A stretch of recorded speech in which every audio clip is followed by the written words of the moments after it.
President Donald Trump established the United States Space Force. This was hilarious. Stephen Colbert had a field day. Space Force!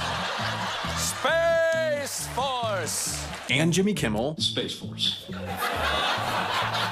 That was not a scene from a movie. That was real. And James Corden. The Space Force. I'm not joking. And Trevor Noah. Space Force. I don't even know where to start. And even Steve Carell in his Netflix show entirely dedicated to satirizing the Space Force. Space Force. What? But then this happened.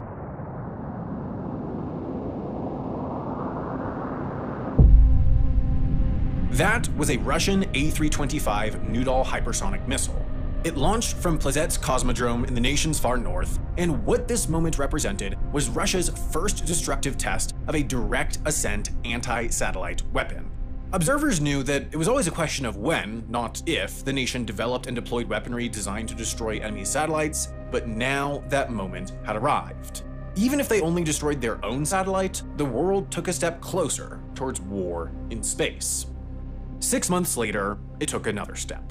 A mere hour before Russian convoys crossed the border and began their invasion of Ukraine, cyber operatives used stolen credentials to log into a virtual private network run by satellite internet provider Viasat, the very same satellite internet provider the Ukrainian military used for their battlefield communications. The operatives then used this access to push out a piece of malware dubbed Acid Rain to Viasat modems around Europe, therefore disabling the network and in consequence blinding the Ukrainian military when they needed coordination most. This represents perhaps the most extreme instance yet of a military disabling space-based assets during a conflict.